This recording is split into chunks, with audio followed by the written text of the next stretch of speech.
Hi, folks. We're Tacitus today, your pushback channel, and thank you for joining this audio live stream. In this essay, I'd like to talk about political leadership. What qualifies somebody or anybody for a position of political leadership? And given how it's changed over the centuries, but in reality, we're still struggling and wrestling today with the same challenges and thoughts and philosophical but practical considerations as well that the ancient Greeks did. Now, the ancient Greeks, we've got a good body of written sources that discuss this in detail, the likes of Plato and Socrates and so on. And also some quite definitive historical accounts of the leading political figures of the time in ancient Athens and so on. So we've got some good reference material. Now, I'm sure there's more that would go back over time. The carry on in ancient Egypt, for example, a couple of thousand years before the ancient Greeks were at it. But the idea of structuring a government that somehow represented the will of the people in some form was really an ancient Athenian thing, and given that we've got good documentation around that, then we can look at that as a source. So now, if you look at, say, Plato as an example, now Plato believed, or not throughout his writings, but expressed a number of views that suggested, if not directly asserted, that people with technical expertise and this would be judged meritoriously by those capable of making those judgments, that technical expertise was the key to government. And Plato saw it more as effective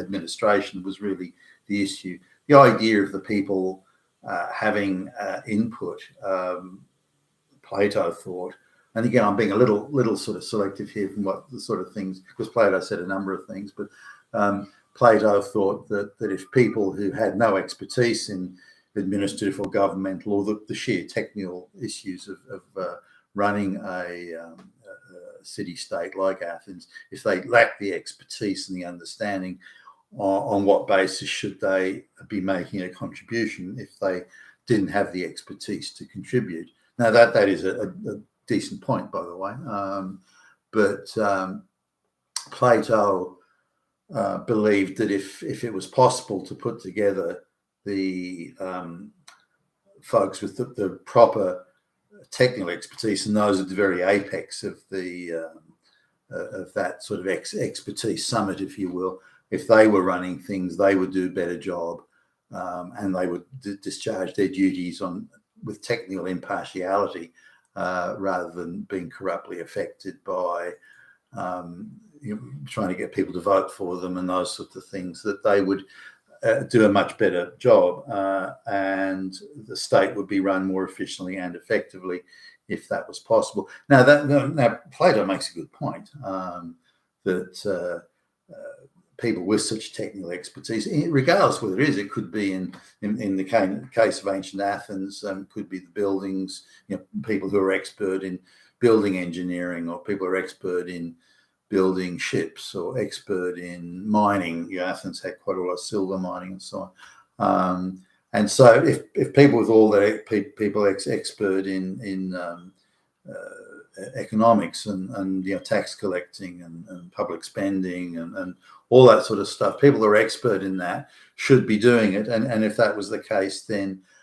but Plato believed that there was these people should be selected on a meritorious basis by other people. So the experts would get together, could be the expert in shipbuilding or something. The experts would get together and then nominate the person who was deemed as the most expert. Now, you've still got a chance for corruption. Maybe the person who is the most expert doesn't really want to do it because they want to do something else. So Plato assumed that the most people who are most expert in any field would be willing to consider public service. So then you've got the idea of reward, but person A who's an expert is quite well off. So they're going to want a lot of money to do the job, whereas person B is less well off or less well off and doesn't want to do it or wants to go and make money outside of that side of the public service situation. So there were still possibilities for relative corruption based on, again, did people want to engage in public service or not? But Plato's idea was reasonable enough. Now today we fall into the trap of thinking that the people who are running things are technical experts in their area, that we've got a technocracy, if you like, that are running things, and that the people having a right to vote and decide on their government, decide on the policies, that's fast disappearing, which it is, by the way. The globalist project has no room for the will of the people, none whatsoever. It's ideologically being posed from above, and this idea of people voting for their, selecting their politicians, so on, that is disappearing very quickly, if it hasn't already disappeared. If you look at the Geert Wilders in Holland, Donald Trump in America, all this sort of thing, the Javier Milei in Argentina, and even to a large extent Giorgia Meloni in Italy, these are aberrations. And if you look how quickly Meloni, as soon as she gets office, as soon as she gets in the prime ministership, how quickly she becomes a globalist, then you can see how that some of these people are just controlled opposition. Again, confirming that democracy's disappeared.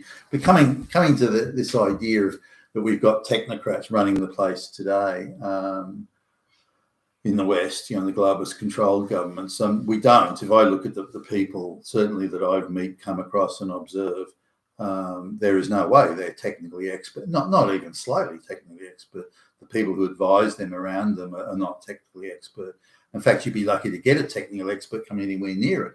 What we see is if a technical expert is put into something like the climate change or this or that, if the technical expert does come along and they don't follow the political line, the globalist line, then they're quickly out the door. So only technical experts that will follow the insanity are able to keep their jobs and keep their generous funding. So we're finding massive, if indeed an expert is involved at all, they're generously rewarded for not being expert. So we don't have experts running the system now, not even close. And we've got rich people like Bill Gates, for example, opining on all sorts of things which he knows nothing about, and just because he's a fucking rich guy and very well connected and had parents who managed to shoehorn him into IBM and all this sort of thing, doesn't mean that he's an expert on anything at all. So my view is that we're not run by experts in any way, but Plato sort of had that. Now, if you go through whether you look at the more John Locke and Jeremy Bentham and Rousseau and or a whole range of thinkers that were talking about, well, how should government look? How should the people be represented? How should government be structured? Who should be in government? And so on. When you look at that in totality, there's many views out there. Some suggest the will of the people is the way to go. And if the people choose an expert, fine. But if they don't, if they choose somebody on the basis that they like them, or they're trustworthy, or they've got great humanity, or whatever the thing, that's the people choosing an accountable government. So the issue really comes down to assuming that there is choice here. We've got the ideologically imposed governments such as communism and, of course, now globalism being imposed on us. We've got technical expert government, but who decides who the experts are, and who, if you like, watches or polices those experts. And then we have accountability to the people through the election process and through the people selecting their own candidates to sit in parliament. That's been horribly corrupted now. The party machines decide the candidates, and for elections, the policy difference between party A and party B is minuscule. So really, you're just picking, today at least, democracy's been reduced to which globalist candidate you want to vote for, and the one that you most like is the one that you vote for, not the one that has the policies that are different. there's no policy separation at all, which is interesting because even up until the late 1970s and even into the the 80s, to a lesser extent the 1990s, there was a policy difference between the major parties. Their prescriptions, their remedies, their proposals were quite different. Democracy also was different. The idea of democracy was that we will let you share in the power, but you have to be prepared to lay down your life in warfare whenever we want you to, and you don't get a say in that.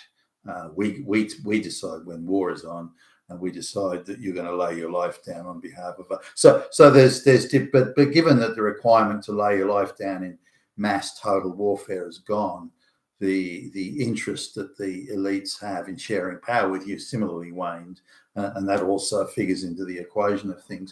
But the technical expertise argument of Plato is a valid one. Who gets to choose them? How long do they stay? And how are they made accountable?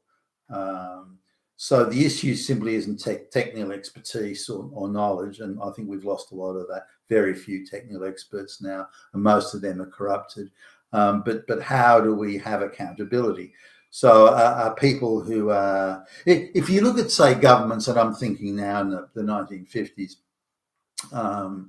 and thinking of, say, politicians in Britain as a case in point, there was a lot of politicians who were absolutely committed to making the lives better of the citizens of Britain.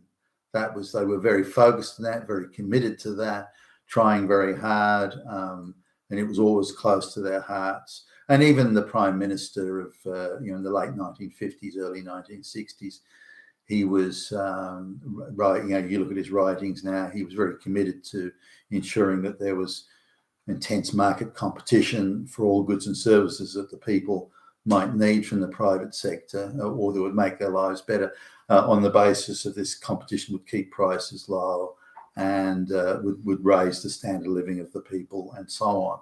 So it's very much a commitment. How do I make the lives better of my fellow citizens? That is my job as a politician, as a political leader, is to make their lives better. That's of course all gone out the window, long out the window now. So democracy worked then insofar as the politicians were very committed to improving the lives of the people, and they're not anymore. It doesn't even rate a mention. They'll talk about how they're going to get equality for black lesbians or something, but in terms of the people, they're not trying to improve anyone's lives. Far from it. They're trying to do the opposite right now, and transfer wealth into the pockets of the elites and the multinational corporations. So really, technical expertise is only part of the issue here. It still comes back to the people selecting who they want to serve in government, and then that government, those politicians being fully accountable. And that is now I believe that's the sort. Without that, you have nothing. And as soon as you don't have that, corruption creeps in at all levels. And we can see this from when the globalists began to take over. They removed accountability from any pro-globalist politician, so that to those politicians and operatives of any level, public servants and so on, were protected from any accountability because their job was to further the globalist project. You cannot be fully accountable to the people and do the globalist project. The two just don't work. So accountability is removed, and then the need for technical expertise declines, because all you have to do is enact the globalist project, and whether you're technically expert or that, who cares? You're just going to tick the boxes on the form. So the need for quality administration also declines quite sharply, actually, and quite quickly, as I think you can see all around you at all levels, because then merit goes, and once merit goes, you then have a further decline in quality and objectivity and capacity for reason. Even if you look at Descartes' methods of reasoning from hundreds of years ago, or the 1600s, I think it was, he still was coming to grips with that issue of how to reason through complexity, something that we seem to have lost today. So my thought on this is that accountability is still the source of everything. If you don't have accountability, then you can't have the other things. And if you temporarily have technical expertise without accountability, that will quickly be lost as the technically expert people realize, hey, I'm not even accountable. I can do whatever I want. I can double, triple, quadruple my own salary, these sorts of things, because there's no accountability there. Once the accountability is there, then it's incumbent on the people who have that accountability to then gather around them the proper technical expertise to then do the job and do it well, as in administering the nation and the society and so on. And the legal framework and all that sort of thing, the laws. So one has to come first before the other, and the only way to have continuity of technical expertise in government is to have that accountability at source, which is, of course, the politicians. Now, we've lost, I think, both. We don't have the technical expertise, and we no longer have politicians that represent us. They represent the globalist project, and they report into the globalists and get their marching orders from the globalists, but they no longer report to the people, as in they're no longer accountable to the people. So this is where we're at now. And again, if you look at the musings of the Platos and the Socrateses and so on, and the Aristotles, and even, if you look at the Ciceros and the Senecas in ancient Rome and so on, we're talking about and arguing over and going over exactly the same things that they were going over 2,000 years ago. And I would say that we've come, if it's even forward at all, it's by the tiniest micro steps. And isn't it interesting that over 2,500 years, we still haven't solved the same basic issue and still haven't worked out how government should be administered to the benefit and the furtherance of the people. You've been with Tacitus today, your Pushback channel. Thank you for listening.